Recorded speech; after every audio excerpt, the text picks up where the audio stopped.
Welcome to Shep Talk Review Spider-Man Far From Home. As always, I'm currently doing a giveaway, so stay tuned to the end of this video to get the details on that contest. And if you like what you've seen today, make sure you like, share, and subscribe this video. It helps me greatly, and I appreciate it. I'm going to put this out here. It's almost July. Avengers Endgame has been out for months now. It's actually re-released in theaters as I'm speaking. It's about to come on DVD. But if you have not seen Avengers Endgame, there are certain points of that movie I am going to spoil because it deals with the aftermath of Endgame. Far From Home comes right out after Endgame. So, if you have not seen Avengers Endgame, spoilers for this movie. There are going to be some plot points that I talk about that will ruin certain things for Avengers Endgame. So, last chance. If you haven't seen Avengers Endgame, go watch it.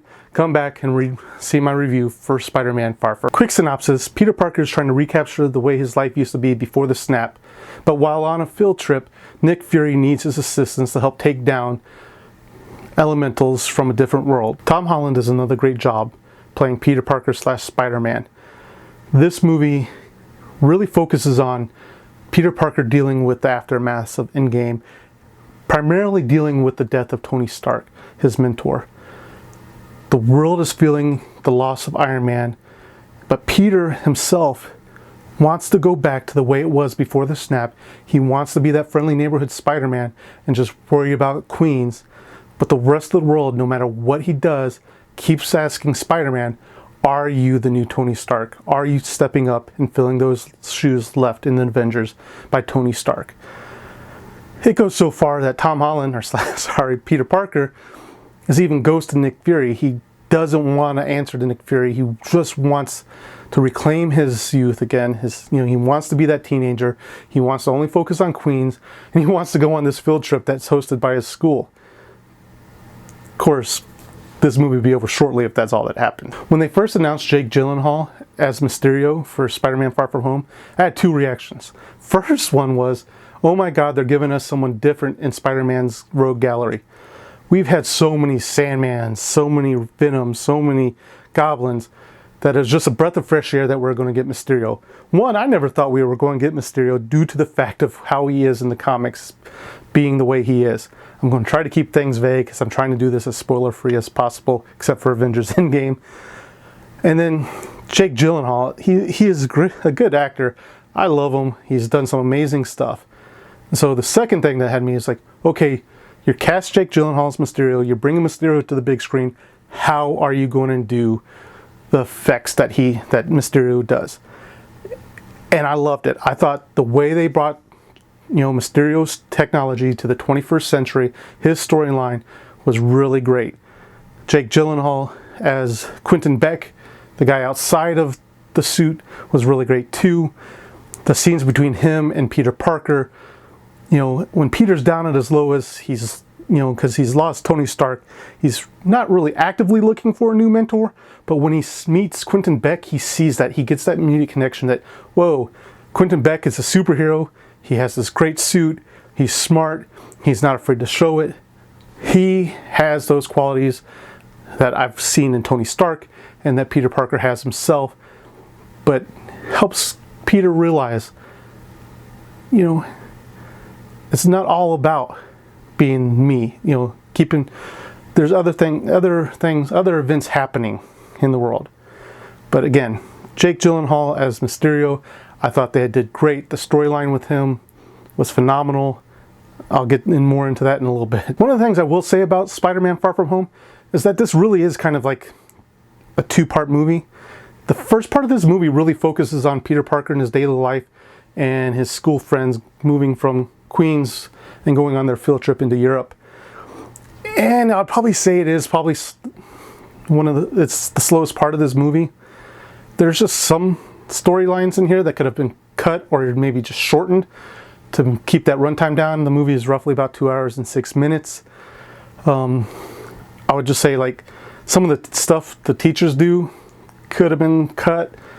Sorry, Peter Parker, his friend Ned, his storyline, not maybe cut, but shortened.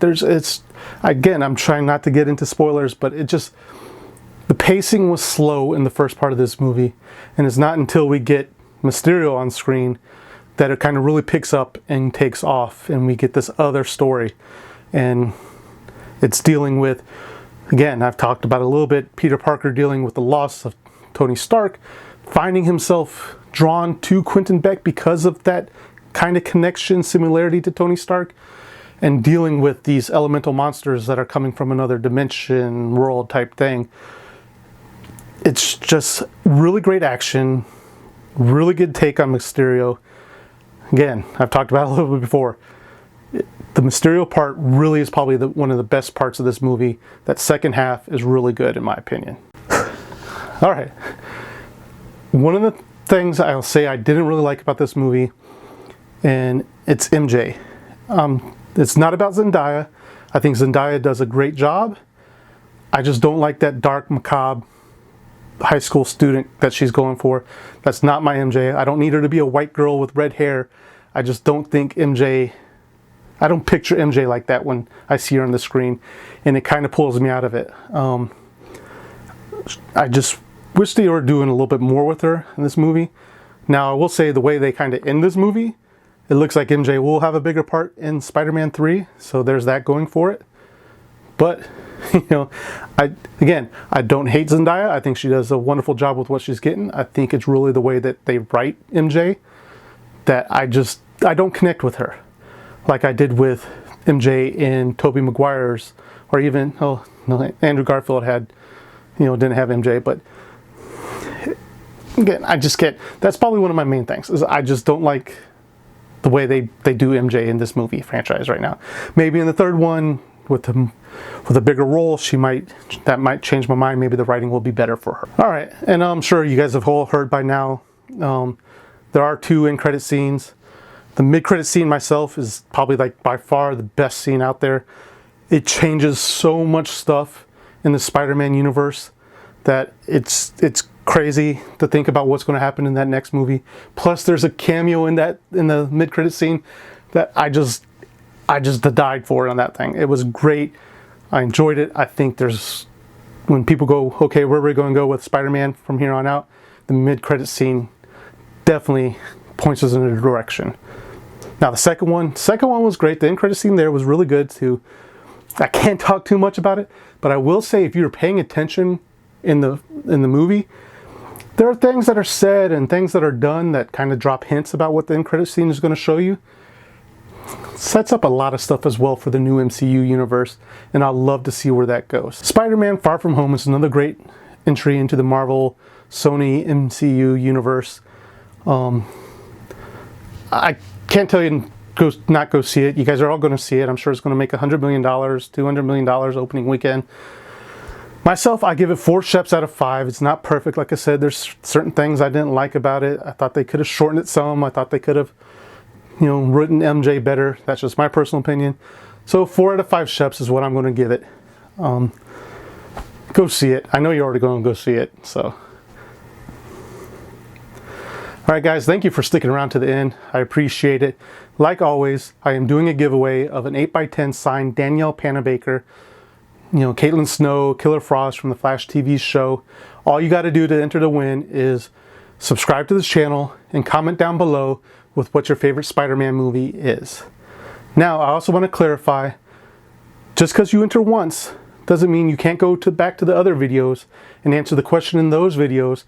And I will enter you into and I'll enter you in for each time you comment on the video. 1 entry per video though, so don't go back to my Toy Story video and answer 5 times. It's only 1 entry. So 1 entry per video gets you a chance to win the 8x10 signed Danielle Panabaker, which will be happening on July 15th. So again guys, thank you for watching, and I'll see you at the next review.